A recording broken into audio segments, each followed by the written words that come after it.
দুর্গন্ধ আপনার মাথার ভিতরে এতটুকু ঢুকতো যে আপনি পাগল হইয়া সায়দাবাদ ছেড়া দিয়া চলে যেতেন, ব্যবসা আর করতে হইতো না। মনে হয় বুঝাইতে পারি না। না না, বোঝেন নাই। ওর নাকে 25 লক্ষ সেল, মানুষের নাকে মাত্র 5 লক্ষ সেল। বিদায় গন্ধ গ্রাণ শুঙার ক্ষমতা ওর বেশি।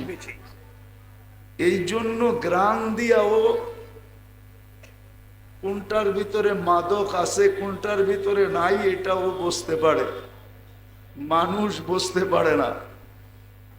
ও একদিক দিয়েই পারদর্শী, শুধু গ্রাণ শুঙার দিক দিয়েই পারদর্শী, আর মানুষ সর্বদিকে পারদর্শী। বিদায় কেউ যদি ভাবে যে কুকুর মানুষের চেয়ে উত্তম, তাহলে এই ধারণাটা ভুল হবে। মানুষ সর্বমুখী পারদর্শী। কি সর্বমুখী পারদর্শী? আচ্ছা, ওরে যে ট্রেনিং দিয়া ট্রেনিং প্রাপ্ত বানাইলো, এটা কি কুকুরে বানাইলো না মানুষে বানাইলো? মনে হয় বুঝাইতে পারি না। তাহলে ওর ওস্তাদ কে? মানুষ। তাহলে মানুষই তো শ্রেষ্ঠ, ঠিক না? মানুষ শ্রেষ্ঠ হওয়া সত্ত্বেও নিশ্চয় আসে কেন? আমি তো 4-5টা দেখাইলাম, ইচ্ছা করলে ফজর পর্যন্ত দেখানো যায়, কিন্তু এতগুলা মনে থাকবে না। আজকাল আমাদের ব্রেন সব চলে গেছে প্রযুক্তিতে, আমাদের ব্রেন আমাদের কাছে নাই। এই জন্য এখানে পাওয়া যাবে কলেজের ছেলে, একে পাওয়া যাবে শিক্ষিত। যদি একটা সহজ ঘরের নামটা বলতে বলি তাহলে বলতে পারবে না, এটা আমার বিশ্বাস। বলুক 13 নামটা বলুক, 13 নামটা পারবে না। ও 13-কে 13 দিয়া গুণ দিতে গেলে ক্যালকুলেটর তালাশ করবে।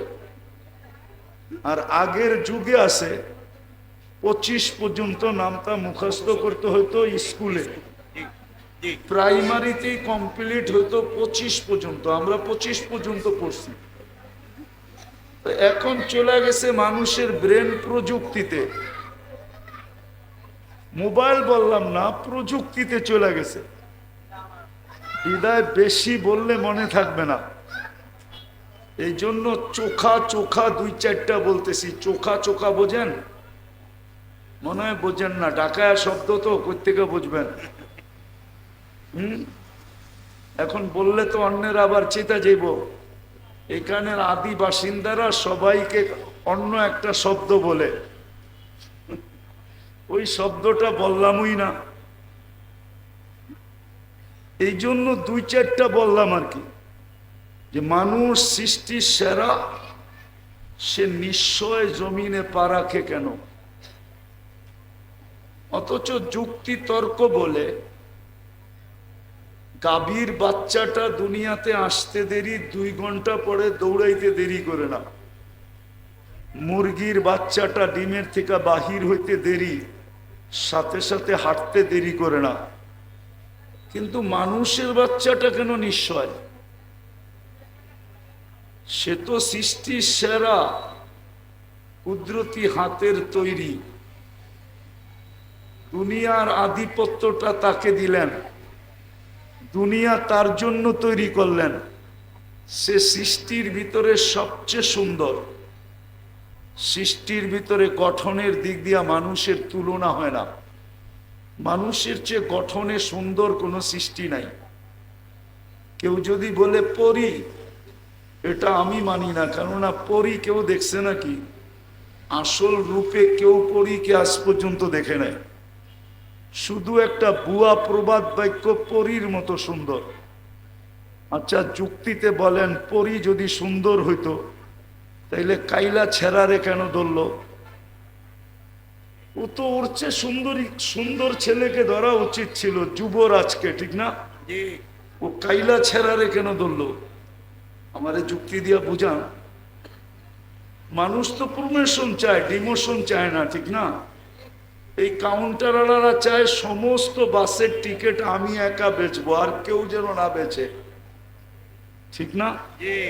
চাই সেটা 24 ঘন্টা লাগুক, পুরা ব্যবসা আমার কাছে আসুক। তো পরি যদি সুন্দরী হইতো তাহলে কাইলা ছেড়ারে কেন ধরলো? বোঝা গেল পরি মানুষের চেয়ে সুন্দর না, পরীর গঠন মানুষের চেয়ে সুন্দর না, এমনকি ফেরেশতার গঠনও মানুষের চেয়ে সুন্দর না। আচ্ছা যুক্তিতে বলেন, ফেরেশতার গঠন যদি মানুষের চেয়ে সুন্দর হইতো, তা ফেরেশতা মানুষ দেখা এই কথা কেন বলল? আল্লাহ যখন আদম আলাইহিস সালামকে তৈরি করে রাখলেন, তো ফেরেশতারা দেখতেন আর বলতেন খালকুন জাদীদ, নতুন সৃষ্টি। কেন এর আগে মানুষ দেখেন নাই? দ্বিতীয় বলতেন খালকুন জামিল, নিজেদের দিকে তাকায় বলতেন এত সুন্দর। তাহলে এই ফেরেশতারা কেন সুন্দর বলতেন? কি আফ্রিকান দেখলে আমাদের ছেলেরা পিছে পিছে হাঁটে নাকি? সাদা চামড়া দেখলেই পিছে পিছে হাঁটে, ঠিক না? ঠিক না? যুবকরা পিছে পিছে হাঁটে না সাদা চামড়া দেখলে? মনে হয় বোঝে নাই। আবার একজন আরেকজনের চোখ টিপি দেয়, ঠিক না? কি বুঝাইতে চায়? দেখছো চামড়া কিরম সাদা, ঠিক না? আসলে তো চামড়াটাই সাদা, ঠিক না? নাইলে আর কি আছে? আর কিছু আছে? একটা কাহিনী মনে উঠলো। এক বাদশাহ ছিলেন প্রতাপশালী, নাম ছিলেন ইয়াজিদ বিন মুহাল্লাব, মুসলিম বাদশাহ। মালিক ইবনে দিনার রহমতুল্লাহ আলাইহির জমানায় বড় আল্লাহওয়ালা ছিলেন মালিক ইবনে দিনার, ওলামারা চিনে। তো উনি ওনার দিকে একটু বাঁকা চোখে দেখছিলেন, বাঁকা চোখে। তো বাদশাহ ডাইকা জিজ্ঞাসা করছে, তুমি তো আমার রাজত্বেই থাকো, তুমি কি আমাকে চিনো না? বলছে অবশ্যই চিনি। বলছে তাহলে বাঁকা চোখে কেন দেখলা? তো বলল শোনো, আমি তোমাকে তোমার চেয়ে বেশি চিনি।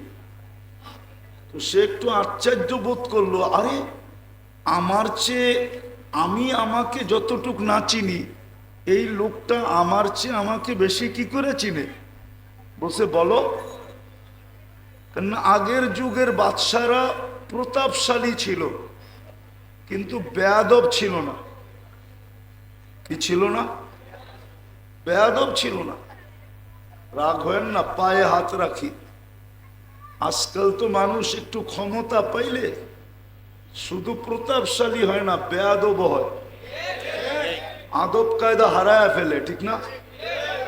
আদব কায়দা, কথা বলারও ঢং জানে না। তো বাদশাহ জিজ্ঞেস করলো, তুমি আমাকে আমার চেয়ে বেশি কিভাবে চিনো? তো মালিক ইবনে দিনার রহমতুল্লাহ আলাইহি বলতেছিলেন, আমা কানা আউয়ালুকা নুতফা, তোমার উৎস কি বীর্য ছিল না? তোমার তৈরি তো বীর্য থেকে, ঠিক না? আরে কি সত্য তো? দুর্গন্ধময় নিকৃষ্ট একটা পানি থেকে। তো বলছে বালা, অবশ্যই। বলছে আখেরুকা জিফা, তুমি মরে গেলে ফুলন্ত ফাটন্ত দুর্গন্ধময় একটা লাশ হবে না? বলছে বালা, অবশ্যই। বলছে বাইনাহুমা তাহমিলু কাদিরা, এই দুইয়ের মাঝে তুমি আর আমি একটা পেশাব পায়খানার টুকরি না? টুকরি বোঝেন? টুকরি পেটের ভিতরে কি? আরে বলেন না, পেশাব পায়খানা না? বুড়িতে কি আছে? মনে হয় ভালো ভালো খাওয়ান আছে, পেশাব পায়খানাই তো, ঠিক না? তো মা ইয়াজিদ বিন মুহাল্লাব বলতেছে, আরাফতানি হাক্কা, তুমি আমাকে চিনছো। এই চামচগুলো একটাও আমাকে চিনে না। চামচ চিনেন? রাধা বাদশাদের চতুর্দিকে চামচ থাকে না? চামচ, আরে চামচ ওই কোন চামচা কইলে আবার খারাপ শোনা যায়। সুন্দর ভাষা ব্যবহার করেন। তো বলে ওরা আমাকে চিনে নাই। আমি বুঝাইতেছিলাম যেই মানুষটা এত সৃষ্টির ভিতরে এত ঊর্ধ্বে, সে নিশ্চয় কেন জমিনে পা রাখে? যুক্তি তো বলে, তর্ক তো বলে, বিবেক তো বলে, বুদ্ধি তো বলে, এমনকি বিদ্যা পর্যন্ত বলে। এ সবচেয়ে পূর্ণতা নিয়ে ওই মানুষটাকে দুনিয়াতে আসা উচিত ছিল, কিন্তু মানুষটা কেন নিশ্চয় আসলো? কেমন নিশ্চয়? ফালা লাকা সিন্নুন তাক্তা, মার পাটের থেকে যখন আসে তো দাঁত থাকে না, কোত্থেকে কাটবে? ওয়ালা লাকা লিসানুন তান্তিক, জিহ্বা থাকে কিন্তু বাক শক্তি থাকে না। ওয়ালা লাকা উযুনুন তাসমা, কান থাকে কিন্তু শ্রবণ শক্তির কার্যকারিতা থাকে না। ওয়ালা লাকা আইনুন তানদুর, চক্ষু থাকে কিন্তু দৃষ্টিশক্তির কার্যকারিতা থাকে না। ওয়ালা লাকা আকলুন তুমাইয়িজ, মগজ থাকে কিন্তু ভালো মন্দ বুঝার ক্ষমতা থাকে না। ওয়ালা লাকা কলবুন তাতাফাক্কার, দিল থাকে কিন্তু চিন্তা কি জিনিস সে জানে না। ওয়ালা লাকা ইয়াদুন তাফতিশ, হাত থাকে কিন্তু কর্ম তো দূরের কথা, ধরারই ক্ষমতা থাকে না। ওয়ালা লাকা রিজলুন তামশি, পাও থাকে কিন্তু চলার ক্ষমতা থাকে না। কুনতা সগীরা, বড় ছোট থাকে, বড় ছোট। আফসোস তো এইখানেই হয়, যুবক যৌবন পেয়ে আল্লাহকে ভুলা যায়। ও ভাবেই না যে মাত্র 5-6 পাউন্ডের ছিল, ঊর্ধ্বে 7 পাউন্ড, ঊর্ধ্বে 10 পাউন্ড। 10 পাউন্ডের উপরে বাচ্চা হয় না। আর 10 পাউন্ড যেই বাচ্চা, সে নর্মালও জন্ম নেয় না, তাকে সিজার করতে হয়। কেননা 10 পাউন্ডের বাচ্চা নর্মাল আসতে পারে না, তাকে সিজার করা ব্যতীত আনা যায় না। তাহলে 10 পাউন্ড, কিন্তু যুবক তো ভাবে না যে আমি একদিন 10 পাউন্ড ছিলাম। আল্লাহ তো এটাই বলে, আমা কুনতা সগীরা, তুই ছোট ছিলি। আমা কুনতা যায়ীফা, তুই কি দুর্বল ছিলি না? মার পেটের থেকে আসে তখন কেমন দুর্বল, কিন্তু বড় হইতে দেরি। অতীত বলতে তো দেরি করে না যে অতীতে আমি ছিলাম কি। কে আমাকে এত ওজন বানাইলো? 70 কেজির ওজন আমাকে কে বানাইলো 10 পাউন্ড থেকে? এটা তো ভাবে না। তো নিশ্চয়ের চিত্র দেখাইতেছি যে ছোট ছিল কতটুকু, ওয়েট ওজন ছিল কতটুকু, দুর্বল ছিল কেমন। কুনতা জাহিলা, তুমি বড় অজ্ঞ ছিল, অজ্ঞ। এই নিশ্চয় মানুষ কেন আসে? আবারও বলতেছি, অথচ সৃষ্টির সেরা আল্লাহ মানুষকে একটা মেসেজ দিতে চান, মেসেজ। এই জন্য নিশ্চয় নিয়ে আসছেন। কেনটা এই মেসেজটা কোনো সৃষ্টির দরকার নাই, কোনো সৃষ্টির এই মেসেজের প্রয়োজন নাই। প্রয়োজন নাই কেন এটাও বুঝাইতেছি। কোনো সৃষ্টির ভোগ অধিকার নাই। সৃষ্টি ভোগ যদি করেও তাহলে মানুষের জন্য করে। সৃষ্টি বাঁচে যদি মানুষের জন্য বাঁচে। সৃষ্টির অস্তিত্ব মানুষের জন্য। মানুষ না হইলে এই সৃষ্টির দরকার ছিল না। সূর্যের আলো দরকার ছিল না, চাঁদের কিরণও দরকার ছিল না, নদী প্রবাহমান হওয়াও দরকার ছিল না, সমুদ্রের তরঙ্গ মারাও দরকার ছিল না। এটা খোলার সময় এখন নাই। আর এই হইহুল্লার ভিতরে যে বুঝে আসবে এমনও না, যদি খুলিও তাইলে বুঝে আসবে না। এটার জন্য খুব নির্জনতা চাই, খুব ধ্যান চাই, তাইলে হয়তো বুঝে আসতে পারে যে সব সৃষ্টি মানুষের জন্য। সব সৃষ্টি মানুষের জন্য। মানুষ না হইলে কিচ্ছু হতো না, কিচ্ছু প্রয়োজনও ছিল না। তো যেটা বুঝাইতেছিলাম, মানুষ নিশ্চয় আসে কেন? শুধু একটা মেসেজ দেওয়ার জন্য। এই মেসেজটা কোনো সৃষ্টির দরকার নাই, প্রয়োজন নাই। এই জন্য সব সৃষ্টিকে আল্লাহ পূর্ণতা দিয়ে অস্তিত্ব দেন। শুধু ওই মেসেজটা বুঝার জন্য মানুষকে নিশ্চয় অস্তিত্ব দেন, নিশ্চয়। শুধু একটা মেসেজ বুঝানোর জন্য। আর মেসেজটা এই জন্য বুঝাইতেছিলাম, কোনো সৃষ্টির ওই মেসেজের প্রয়োজন নাই, কেননা ভোগ অধিকার নাই। কোনো সৃষ্টির জীবনের ফলাফল নাই, প্রতিদান যাকে বলে, প্রতিদান নাই। কোনো সৃষ্টি প্রতিদান পাবে না, এমনকি ফেরেশতা পর্যন্ত প্রতিদান পাবে না। কোনো সৃষ্টি জান্নাত জাহান্নামে যাবে না।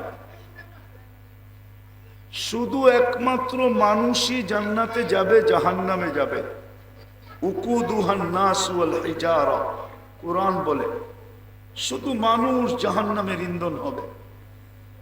এই জন্যই মানুষটাকে মেসেজ দেওয়ার প্রয়োজন ছিল। এই জন্য আল্লাহ নিশ্চয় অস্তিত্ব দিয়েছেন, যদিও মানুষ ভাবে না। এটাও মানুষেরই স্বভাব, এটাই মানুষের স্বভাব। জিতার আগে একরকম, জিতা গেলে আরেক রকম। জিতার আগে পাও ধরতে পারে, আবার জিতার পরে যার পাও ধরছে তারে ফুটবলের মতো লাথিও দিতে পারে। এটা মানুষের স্বভাব। কোরআন বলতেছে, কোরআন, আমি না। কুতিলাল ইনসানু মা আকফারা। নাইলে একটা কথা বোঝেন, এটা তো স্বীকার করি, হায়াত কার হাতে? আল্লাহ। মউত আল্লাহ।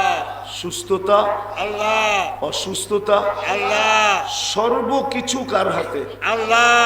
যেই মানুষটা বলে আল্লাহ ডাকলে ও মসজিদে যায় না কি করে? আচ্ছা বলবেন মসজিদটা ছোট, এত মানুষের সংকুলন হবে না। বলুক এই কাউন্টারে জামাতে দাঁড়ায় কিনা, নামাজ পড়ে কিনা,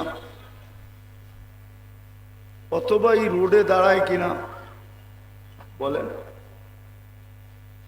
কয় পার্সেন্ট মানুষ নামাজ পড়ে? তাহলে বোঝা গেল মানুষের মতো অকৃতজ্ঞ কোনো প্রাণী নাই। বিশ্বাস করে যে মউত আল্লাহর হাতে, মউত হায়াত আল্লাহ। নাইলে প্রবাদ বাক্য কেন আসলো, রাখে আল্লাহ মারে কে? এ তো মিডিয়ালারও লেখে মাঝে মাঝে যে রাখে আল্লাহ মারে কে, মারে আল্লাহ রাখে কে। বিশ্বাস তো করে, কিন্তু আল্লাহ ডাকলো, কে ডাকলো? আল্লাহ। আজান কার ডাক? আল্লাহ। আল্লাহ ডাকলো।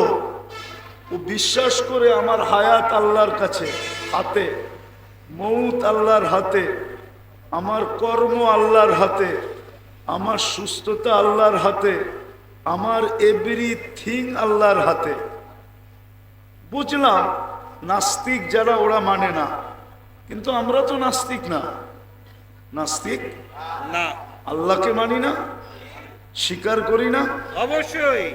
তাহলে আমরা কেন ডাকে আসি না? আমাকে যুক্তি দিয়া বুঝান, ও কেন আসে না? তাহলে বুঝা গেল আল্লাহর কথা সত্য। মানুষ তোর চেয়ে অকৃতজ্ঞ কেউ নাই। মানুষ সবচেয়ে অকৃতজ্ঞ।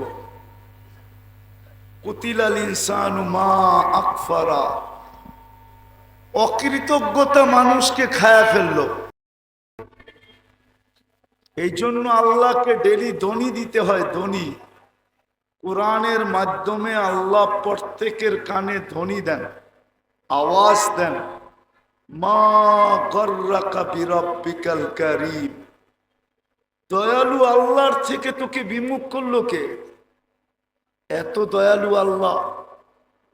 চলেন দয়ার একটা দৃষ্টান্ত দেখাই, দয়ার একটা দৃষ্টান্ত দেখাই।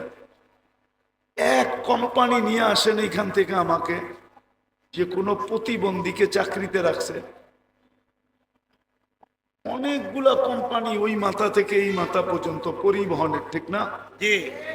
একটা কোম্পানি নিয়ে আসেন, সে একজন প্রতিবন্ধীকে কর্মচারী হিসাবে রাখছে, মাসের শেষে তাকে একটা বেতন দেয়। এই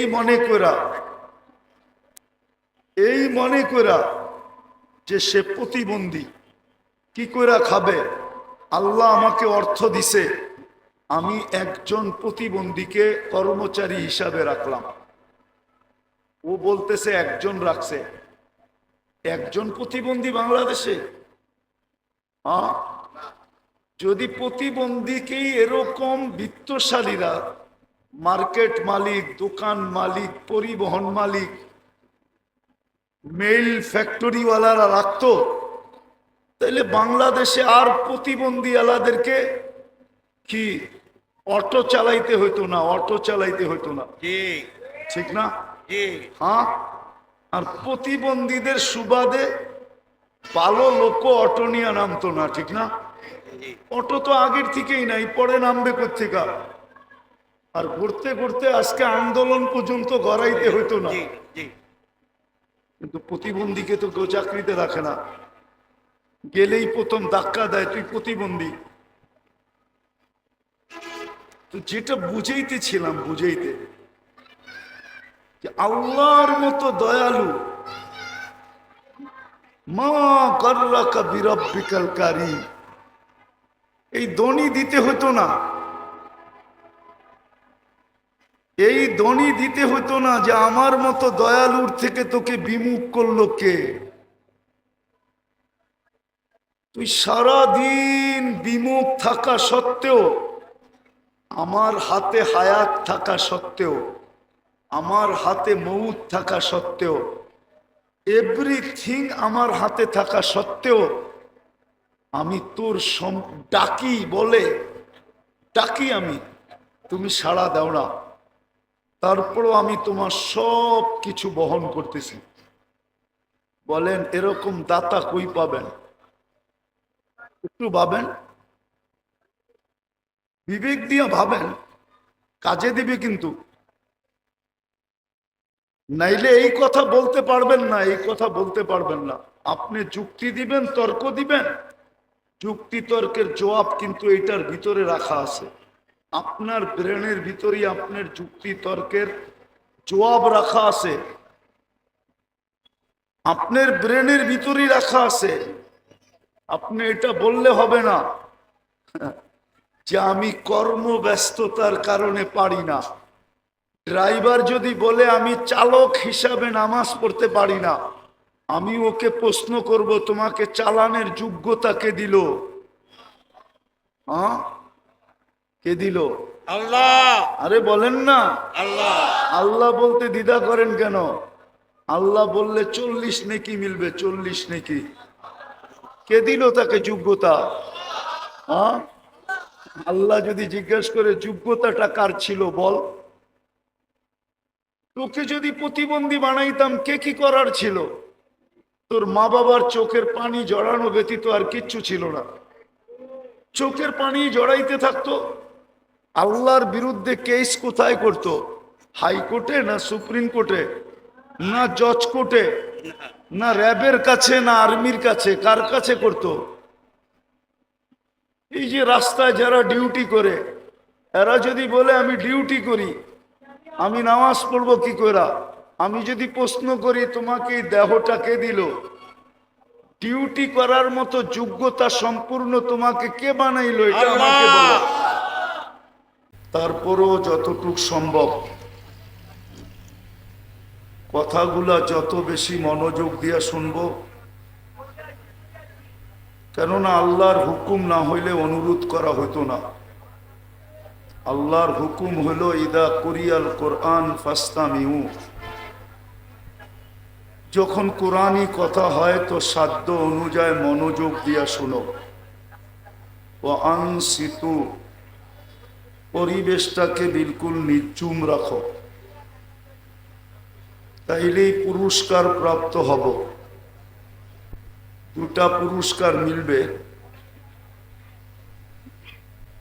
যদি আমি মনোযোগকে বাড়ায়া দিই আর পরিবেশটাকে নির্জুম রাখি, প্রথম পুরস্কার হলো ইরজিউ মগফুর আল্লাহ,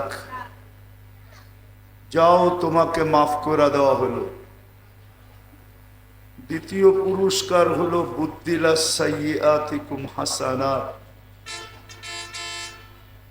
গুনার জায়গা যেটা খালি হলো ওটাকে নেকি না করা সত্ত্বেও নেকি দ্বারা পরিপূর্ণ করবে।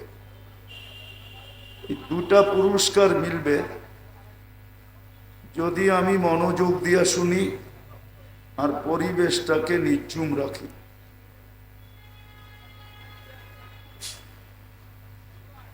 সৃষ্টির সেরা হিসাবে একটা কথা চিন্তা করা উচিত যে মানুষ দুনিয়াতে নিশ্চয় আসে কেন।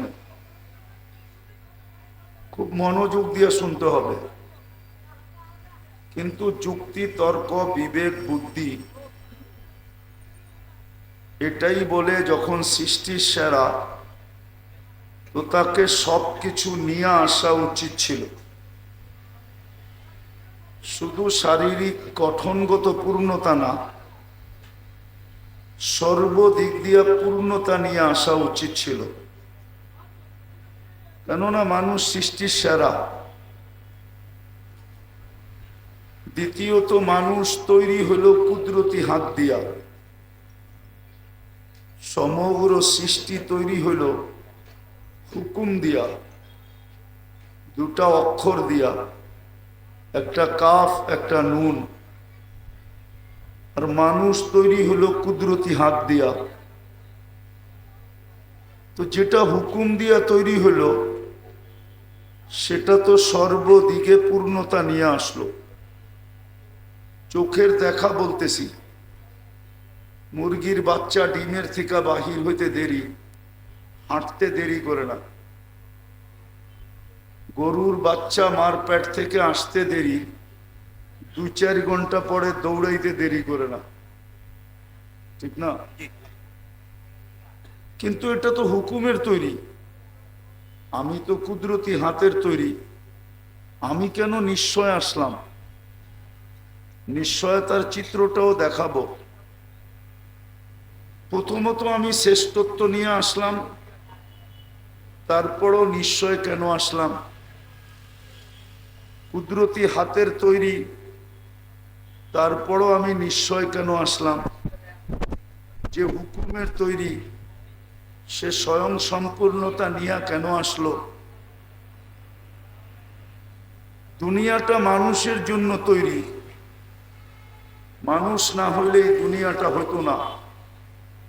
কোরআন এটাই বোঝায় যে মানুষ না হলে দুনিয়াটা হতো না। ওয়াল্লাযী খালাকা লাকুম মা ফিল আরদি জামিয়া, সবকিছু যখন আমার জন্য তৈরি, আমি নিশ্চয় কেন আসলাম? সবকিছু যখন আমাকে দিলেন, ওয়াল্লাযী আদ-দুনিয়া খলিকনা লাকুম, দুনিয়া আমার জন্য তৈরি। ওয়াল্লাযী খালাকা লাকুম মা ফিল আরদি জামিয়া, সবকিছুর আধিপত্য আমার হাতে উঠাইয়া দিলেন, তারপরও আমি কেন নিশ্চয় আসলাম? বাবার বিষয়, কিন্তু চিন্তা করার বিষয়। আর চিন্তা ক্ষমতা যদি না দিতেন তাহলে বুঝতাম যে চিন্তা ক্ষমতা দেন নাই। মানুষকে যে চিন্তা ক্ষমতা দিছেন, সৃষ্টির ভিতরে কাউকে এই চিন্তা ক্ষমতা দেন নাই। কেউ বলতে পারবে না যে মানুষের চেয়ে বেশি চিন্তা ক্ষমতা কোনো সৃষ্টিকে দিছেন, বা কোনো সৃষ্টি সম্বন্ধে মানুষের জানা আছে যে মানুষের চেয়ে বেশি চিন্তা ক্ষমতা রাখে। যদিও কেউ প্রশ্ন করবে যে মাঝে মাঝে তো ডগ এসকর্ট দেখা যায়, ডগ এসকর্ট, কুকুর দেখা যায় না? কুকুর আমাদের প্রশাসনিক লোকের কাছে কুকুর দেখা যায়, ঠিক না? আপনি বলবেন কুকুর তো মানুষের চেয়ে বেশি পারদর্শী, ঠিক না? হ্যাঁ, হবে না কেন? ওর নাকের ভিতরে 25 লক্ষ সেল, আর আমার নাকের ভিতরে 5 লক্ষ সেল, তো 5 গুণ বেশি, ঠিক না? জি তো গ্রাণ ক্ষমতা তো ওরই বেশি, ঠিক না? জি এই 25 লক্ষ যদি আপনার নাকে দিত, তাইলে সাইদাবাদে 10 মিনিট আপনি দাঁড়ায় থাকতে পারতেন না।